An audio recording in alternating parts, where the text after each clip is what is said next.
Hello mga stories, welcome back sa ating content. So, full version tayo, wala tayong masyadong edit at saka lagyan natin ng konting konting noise background lang. Anyway, so ito may papakinggan tayo, no. Medyo gusto ko lang kasi ang ganda ng kasi usapan nila at gusto ko i-share ko sa inyo. Gusto ko at saka may sense naman. At may ito yung itong gusto ko talaga any kind ng kahit yung itong mga influencers. Ito yung gusto ko talaga sa lahat ng influencers. Ito talaga. Ito yung gusto ko mapag-usapan. Parang lang yan. Parang parang nanonood ka na ng mga debate ng mga estudyante na sigaw. 'Di ba? Kasi parang na-enlightened . Doon mo ma-check yung checks and balances. Kaya ito tungkol ito sa mga medyo nepo babies to. So, pakinggan natin ito, yung sinasabi nito. Ito yung galing ito kay galing to kay Pinoy Extreme, Boss Kayo, at saka hindi ko lang sino pangalan yung nagtatanong, yung babae. And hindi ko alam kung sino eh. Comment section na lang. Okay, so yun. Pakinggan natin ito yung tanong niya.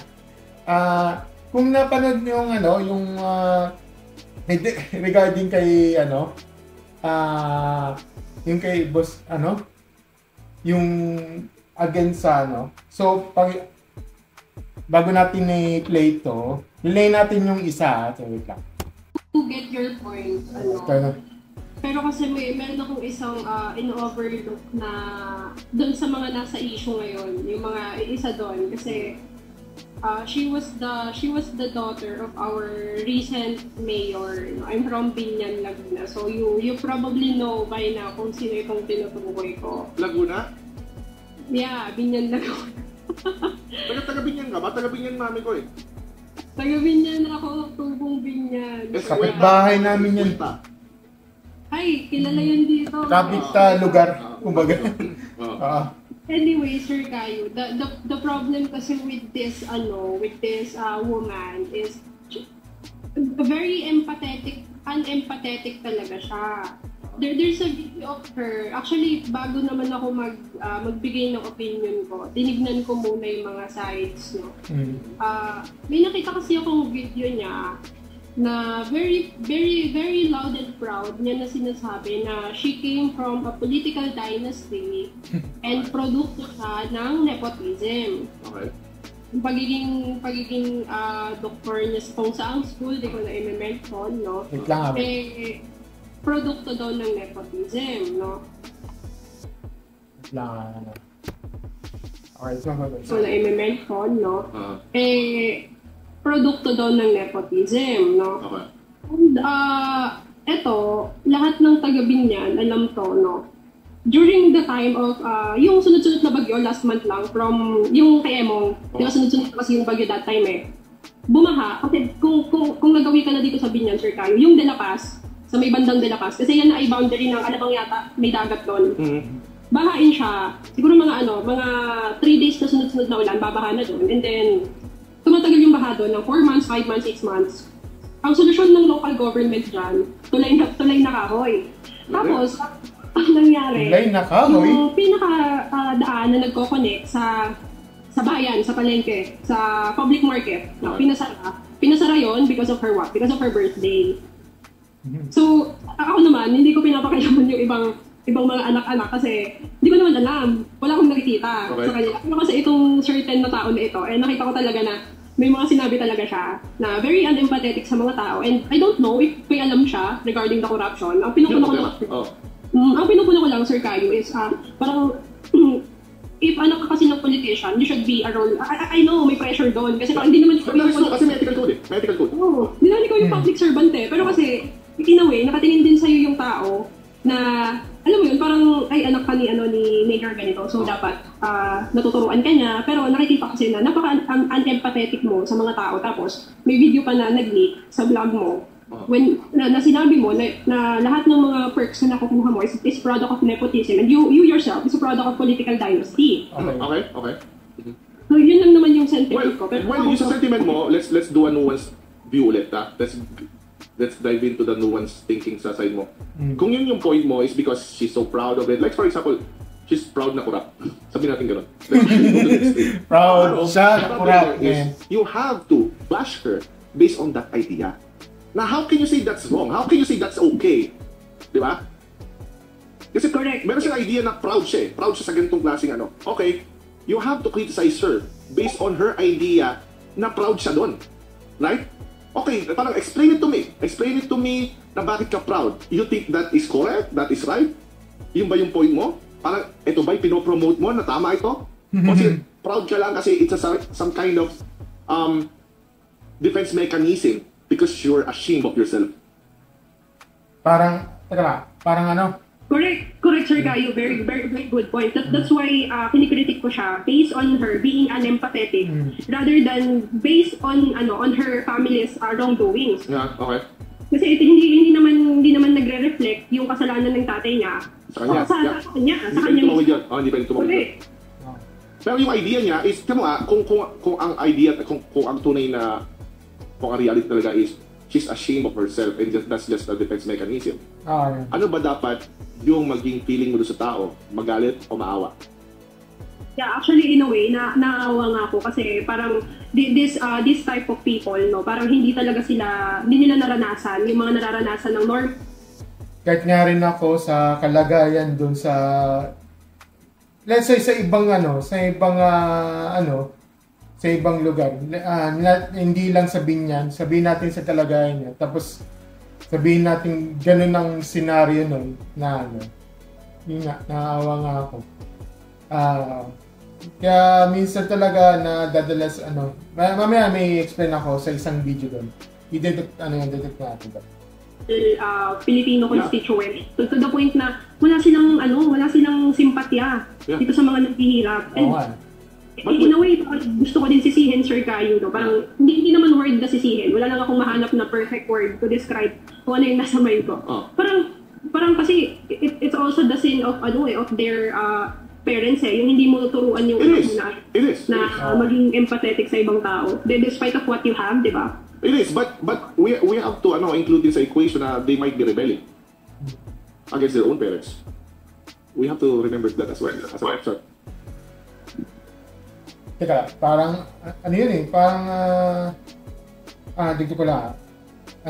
Dapat ang point out mo lang talaga yung mismong parents niya, hindi yung anak. Kaya nakakalungkot nakakalungkot yung sa mga comment sections na nakikita ko, especially yung naka-caption doon na na blame these nepo babies. At naawa rin ako also doon sa mga comment sections yan. Nag-guess mo? Opo. That's a possibility too. Kasi maybe they're just rebelling against their parents. Na nakausap ko nga Sir Kayo si Sir Pinoy Extreme through DM. Kasi sabi ko sa kanya, actually sir, ang dami talaga natin mga pinag parang stand na na magkaiba talaga na salungat yung beliefs natin. Okay. Pero yung debate nyo, even ikaw Sir Kayo, yung debate nyo with Gabe, isa ako sa mga kahit pa paano, nabuksan yung pag-iisip. Oo. Kasi sabi ko, meron akong mga pinangahawakang belief. But then again, hindi ako dogmatic dun sa pinangahawakan kong belief. Kasi I might be wrong. I might be right. I might be wrong. Correct. Actually, yan yung isa sa mga principle ng pragmatism. May tinatawag din ng fallibilism. You have to assume na every belief that you have, it can be wrong. That's actually intellectual humility. Hindi ko lang kasi nag-gets yung point ng ibang tao na parang big deal sa kanila kapag mali sila. Hindi, maganda yung pag mali ako eh. Meron ganun. Oo. Meron ganun. Ayaw na tanggapin na mali. Mostly sa mga yung mga entitled na ibang tao dyan. May kilala ako dyan 6 years ago. May kilala ako dyan. Kahit na-prove na mali nga, ayaw nyo tanggapin. nga, ano, i-insist na mali siya. Masyado siyang, ano, parang perfectionist. May mga tanggal ako isang mali, right? Hindi ko nga alam, sir, kahit parang, yan sige. For example, siya. Talagang ipagpapatayan niya sa'yo yung yung paniniwala niyang mali. Well, there will be consequences of that sa reality. Kasi, try to, kumbaga ganito, no? A person can say na tama siya, pagpilitan na tama siya. Pero his action saying otherwise. Correct. Right? Actually, I gumawa ko ng parang video about doon. Sabi ko, parang people would literally bash you or call you pick me if you scrutinize their belief. Yeah. Di ba kapag yung belief na nila, challenge mo, tulad niyan, dinebate mo siya, ang dami nung magko-call out sa'yo na ay napakaano mo, parang bastos ka, ganyan ka, parang enabler ka. Well, in fact, you're just challenging kung ano ba yung paniniwala niya, di ba? Yeah, actually, parang kasama yun sa magiging trabaho mo kasi actually you just exposed Gabe's side. Nung nila ako ng PDF, nung inaccuse nila ako ng what do you mean, why not? You actually expose your own mind. Thank you. Right? So, pero kasama kasi sa role yun kasama sa goal yun na not only to change the mind of Gabe kasi I think alam niya kung ano yung tama, pero ang problema is yung nakaharang is yung pride niya, yung ego niya. So that's his problem, he has to deal with that. Pero yung mga viewers niya understand na parang how do we argue against that? Yeah, hanggang ngayon di pa rin masagot ni Gabe yung tanong kung why not. Oo nga, actually, oo. Ang dami niya ng time. Hanggang ngayon, di mo pa rin masagot. Why? Why not?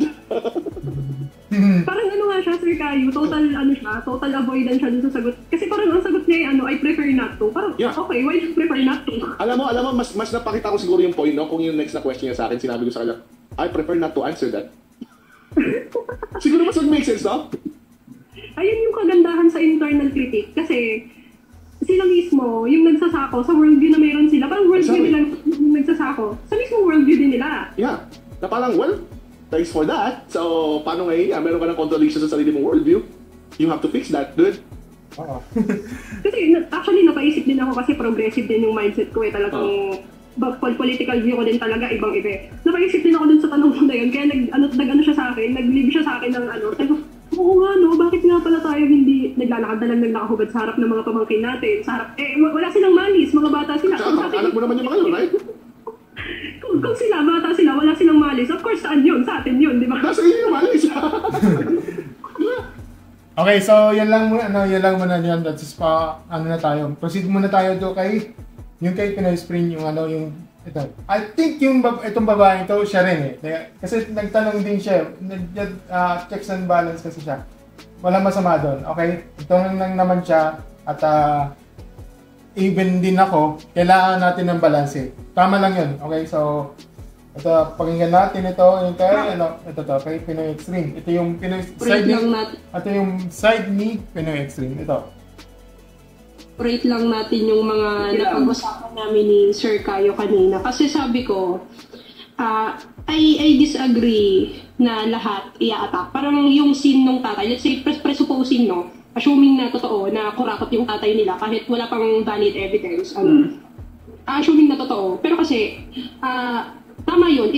It's a slippery slope, no? Na, tsaka appeal to emotion. Kung sasabihin natin na just because itong tatay ay corrupt, therefore, nagre-reflect yun sa mga anak. Diba? Parang appeal to emotion siya in a sense na lahat na lang ba ng konektado dun sa taong yun, ibabash natin, diba? Pero kasi, meron akong dilemma, Sir P. Sabi ko naman sa'yo, meron tayong mga ideology na magkaiba. Pero hindi ako dogmatic sa ideology na yun. That's why, I might be wrong and I might be right. So, willing ako to be corrected. Dito sa Binyan, Laguna, kasi taga Binyan ako. So, yung isa sa mga anak ng mayor na na-issue, which is, di ko na i-mention yung name niya, may video kasi ito, no, na proudly and loudly saying na galing siya sa produkto siya ng nepotismo at produkto siya ng political dynasty, na lahat daw ng mga perks na na-experience niya sa buhay niya. Sabi niya, parang, what can I do? Galing yung family ko sa political dynasty. Parang ganun yung sabi niya, yung statement niya. So medyo yung buko doon. Tapos, naalala ko kasi, tanda mo, Sir PE, yung sunod-sunod yung bagyo, yung, di ba, yung bagyo, tapos may bahain kasi ang Binyan kasi napapalibutan kami ng ilog, napapalibutan kami ng lake. So, konting-konting ulan, baha agad. Tapos may mga certain area dito sa Binyan na yung baha, tumatagal siya ng 4 months, 5 months, and pinakamalala 6 months. Ang problema, yung daan papunta sa public market namin, which is dito sa Laguna, isa ang Binyan sa may pinakamalaking public market, pinasara yun, ang reason, birthday niya. Birthday? Oo, yun yung problema ko. Okay. Sabi ko Sir Kayo, kay Sir Kayo kanina, agree ako kay Sir PE na hindi lahat parang aatakihin natin. Tsaka, hindi natin dapat i-attack. Teka lang, dito si Kayo. Tara, tirahin natin pala si Kayo. Tinapakit na si Kayo eh. Invite ko nga, ayaw niya naman umakyat. Sabi ko nga sa kanya, Sir PE, which is, ang sabi ko, may mga certain disagreements tayo, pero actually na-enlighten ako niya kanina, no? Sabi kasi niya, mali na i-attack yung anak doon sa kasalanan ng tatay, pero kung i-attack mo yung anak dahil sa sarili niyang ideology, yun yung acceptable, di ba? Yes. Actually, nung sinabi mo na alam niya, inamin niya sa sarili niya mismo, lalo na if she's well beyond age na, inamin niya sa sarili niya mismo na galing doon niya sa masama yung pera nila, which is political dynasty, and those actions, inamin niya, then that's going to be a different Yung kasi, yung nireakan kong video, it's literally generalizing, attacking all of the kids ng kung sino mang connected doon sa and yun yung hindi ko gusto. If yung sinabi. Okay, so yun yung alam mo yung recently na nagalit ako, talagang lumabas yung emotion ko dito.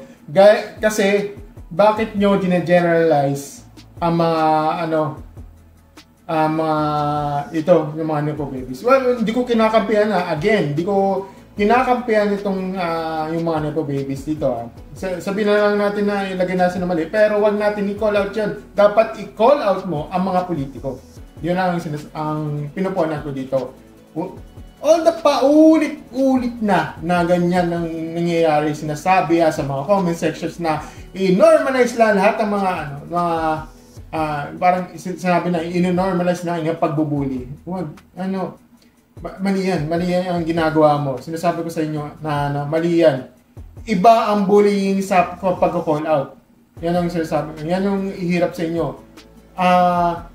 Basta may sabi nyo, i-normalize lang. Basta may masabi ka lang na, i-normalize yung ganito, i-bully itong, itong mga nepo babies. Wag yun. Maling yan. Maling gawain yan. Okay, so, tuloy. Kanina na may umamin na ano ba tawag dito? May umamin na isang politiko. Well, that's going to be our anak ng politician. That's going to be a different story. O ito si Kayo, tara, tirahin natin. Self-reflect. Pakita mo sa Sir Kayo, siya lang talaga yung ina-attack ko yung anak ng mayor. Sinasabi ko na napaka-empathetic mo, parang buisit ka. Alam mo yung parang binahana yung lugar mo tapos pinasara mo because of your freaking birthday, di ba? That's going to be a different.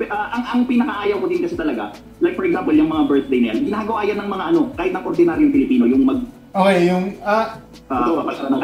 okay, so yun yung tinutukoy niya dito sa yung mga di lahat ng mga politiko. Ginagawa ito mostly mga ordinaryong tao. Kung naalala ko ito, I think 15 years ago or 13. Basta mga 13 to 15 years old, may kilala kasi ako ng ito yung nangyayari yan yung birthday ng katrabaho ko. So after ng work, yung pagkatapos ng work ko, punta kami sa bahay nila. Kaya nagulat na lang ako, talagang hinarang talaga. May yung barikada pa. Alam mo yung barikada yung MMDA? Wow, nasa kanila yun. Nagulat ako, bakit meron nakalagay MMDA na nakalagay doon, nakabarikada. Tapos merong ang daming lamesa, yung lamesa, may mga inuman yan, may handaan, may handaan ganyan. Yan, pinaupo kami sa harapan mismo ng sa mismong kalsada na. Talagang harang. 'Di ba? Kaya minsan talagang kaya ngayon na alam ko na mali yung ganun yung setup nila. Kasi alam mo bakit? Kasi pag-aari technically yung daanan na yon na technically na pag-aari ito ng gobyerno. Yun yung sinabi ako, yung sabi niya mismo na nilinaw ni Sir Gabriel Go na ito yung kalsada pag-aari ng gobyerno. Pero kahit yung yung bangketa, yon, pag-aari ng gobyerno yon. Kung gusto niyo mag-birthday party, dapat sa loob kayo ng dapat sa loob kayo ng bahay. Yon pwede pa, 'di ba? Ang ginawa nila kasi noon is pag nagbe-birthday, dito talaga sa harapan talaga ng kalsada mismo no, na nagbe-birthday. Kaya kaya nagulat ako na-shock talaga ako nila. Bakit ganun nasa labas sila? Kami lang dito, lang, sa loob lang ganito. 'Di ba? Well, hindi natin masisisi kasi ano yan, dyan papasok yung parang lower class na hindi, hindi natin masisisi, pero sana may mga ganyang, yung mga senaryo. Dapat, kung ano yung pag-aari ng gobyerno, yung kalsada, huwag natin gamitin yan kasi hindi natin pag-aari yun. Yan, correct. Oo. Ginagawa namin yan dati, kaya hindi nga kami mayaman, ginagawa namin yan. O diba? Yung ganyang klaseng korupsyon, hindi lang siya sa mayaman, pero kita din siya sa mahirap. So, hindi ko... korupsyon, nakikiusap naman kami sa mga kapitbahay. Hindi ko alam kung hanggang kasi bisita rin naman yung kapitbahay eh. Hindi ko alam kung ano yung silver lining doon. Pero kasi pag lalo na siguro pag major roads 'yon, hindi lang yung road street road lang naman, street road lang. Pucha, medyo lang sa imagine mo buong harang. Tapos nagbubusina diyan, nagkakaroon ng traffic. Wag mong gawin yan very wrong yun. Ayun, pwede matatanggap. Pero kung daanan ng mga sasakyan yun, mabibwisit ka. Oo nga. Ano kasi yun, Sir P.E.? Daan siya papuntang, ano man tawag dito? Daan siya papuntang public market, which is nadadaanan kasi nun yung bahay nila. So, maingay talaga yung street na yun, tapos napapalibutan siya ng mall, ng school. No? So, very busy yung ano na yun. So, parang hindi ko nagigets, bakit kailangan ipasara? Because of your birthday. Hindi yun ang reason kung bakit pinapasara. Ang reason doon, because I can. That's a good suggestion. Yung ganung klaseng mindset kasi masarap sa pakiramdam yun. In a way na ano yun, na bebesok ka yung why not, di ba? Oo. Yung pakiramdam mo na puta gusto ko tutukan, bakit ba kaya ko eh. Ganun yung feeling ng mga taong may ganung mindset. They do things kahit na nakakaabala sa ibang tao or it's not proper anymore because I can. And it feels good. Hindi nila akin Sir P.E., dumaan sa akin yung video mo about red tagging. So, may background kasi ako ng pagiging aktivista. Mukha nga. Yung winawarning ko sa'yo. Para tawa ko na ayaw kitang mabalitaan sa news one day. Ayun nga. May background kasi ako ng pagiging ganyan. Actually, parang ngayon kasi sarado na yung Menjola eh. Pero nung time na bukas yan, talagang bilag kami sa initan. Naalala ko one time. Kasi napaisip ako dun sa video mo na about red tagging. Kasi isa ako sa mga na-red tag. Pero, hindi mo nakakit ng bundok. Until may nabalitaan ako. within our community na meron talaga. Hindi natin may tatanggi yun. Meron. Aware kami dyan, no? Ang problema lang, kahit sabihin natin na na hasty generalization siya, no? Pero may iwasan ba natin yung mga tao na pag nakita ka nila na aktivista ka, may iwasan mo ba na parang ito, hindi ko mamumuntok. Di ba parang, hindi yung mga tao na makakakita sa'yo. May mga reaction. Distinction ulit, pragmatist tayo eh. Iba yung aktivista sa mga NPA, iba yun. Yes. Parang yung label na terorista, Islam, gano'n. But very, very slippery slope nga. Kasi karamihan, di ba? Karamihan na nagaganon kasi. Kaya very, very slippery slope. Siguro ang magandang topic na dyan is yung qualifier. Kung hindi man qualifier, yung mga signs na kabilang yung grupo na sinasalihan mo during rallies or whatnot, doon sa sumusuporta. Pero nakakita ko ng problem dyan sa ganyang ideologies, mga sir, Kasi alam naman natin na basic unit ang society. So parang nakaisip ako na, ano nga ba yung ginagawa ko sa society ko? Kaysa parang alam mo yun, kasi nagrarally ako dito. I mean, okay na mag-voice out ka. Okay yun, kasi at least nalalaman ng government mo yung hinalaan nyo, yung mga kailangan nyo. Pero after this, what's next? Actually, yung pag-rally na yan, parang si Gideon, game on field. Eto kaya nabibwisit sa akin yung tao. Tingnan nyo, hindi ako yan Hindi ako yan. Hindi talaga naman eh. Parang si Gideon, nilagay mo lang sa kalsada. Pero isa rin yan sa parang nalalabuan ako sa kanila. They keep on shouting the problem itself. And pag tinanong mo sila ng solusyon, doon na sila medyo, nagtutunog. Yung may kita ko kung anong grupo to. yung kung paano nila susolusyonan yung problema sinasabi nila. Pag sinabi nila na hindi solusyon yung election ganito, medyo yung yung alarm ko nag ting ting ting gumagano na. Bulisan sir ka yung flow ko doon ako parang call out. Diba? Napaisip ko rin, no? Gibbon Field. Grabe. Saka, ano yung mga vlogger OJT? Joke lang. Vlogger OJT. Saka, yung ano nila, pamigay din para sa akin yung mga pinaglalaban. Like for example, presyo ibaba, sweldo itaas. So, pag pinag-isipan mo yun in terms of economics, napaka-imposibleng gawin yun. Ibababa mo yung presyo tapos itataas mo yung sahod. Hindi siya feasible. That's correct kasi meron kaming subject nun sa economics sir kasi ako ay accountancy nakikita ko din yung problema na kino-call out natin itong mga mga problem na ito without addressing the actual problem. Parang hindi siya pwedeng solusyonan lang ng biglaan yung Yes. Okay, yun lang muna for now. Basta ganito na lang yung mga stories, no. If ever na may makikita kayo sa mga sa social media, TikTok, Facebook, IG, yung mga nagko-call out sa mga callers yun, don't sana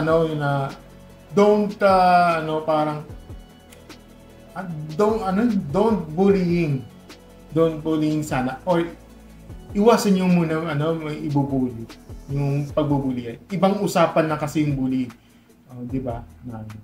Kasi hindi kasi yun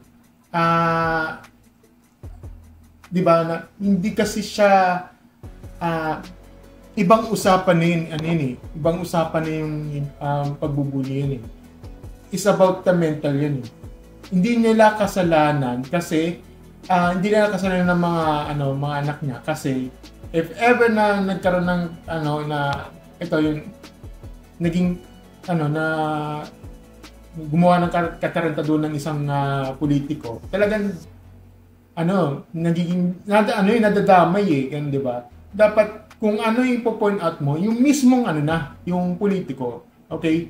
Wag yung idamay. Wag mo idamay yung anak. Okay? Wala silang kasalanan doon paano kung ito sinasabi ko sa inyo. Pag ba ginawa ng katarantaduhan tapos nanganak siya, i-blame mo yung bata?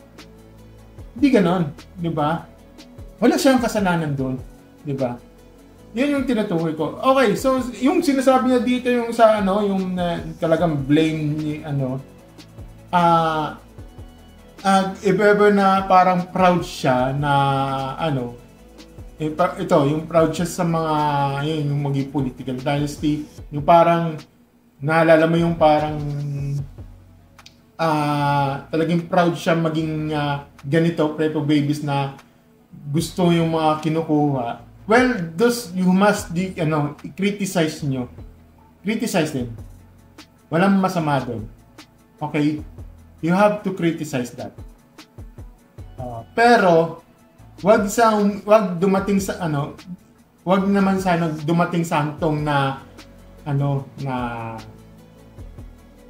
wag dumating sa hantong na ibubuli mo. Ibang usapan na 'yon. Okay? Yun lang gusto kong makarating dito sa sa aking dito sa payag ko nito. Yun lang mga story. So yun, and sana maniwalagan lang kayo. Kaya nakakalungkot. Ang masasabi ko lang dyan, yung mga nagpo-post doon, hindi naman ako nagalit. Naawa lang ako at naawa ako sa mga ganung klase. Tapos copy-paste siya Hindi, kasi siya parang copy-paste siya bawat yung mga issues Iisa lang yan copy-paste Kaya nakakalungkot isipin na bakit siya ganun. Na bakit sinabi niya, let's normalize bullying nepo babies. Which is nakakalungkot. Diba? Na may nakakita ko sa mga comment sections dyan. Diba? Sana yung mga stories dyan, huwag kayong magpadala sa comment sections na yun. Alam ko yung tinutukoy ko dito. At let's not normalize that. Okay? You must critic him or her sa mga nepo-babies. Yun lang mga stories. Thank you. Yun lang, and have a great Nebeli Stars. Bye!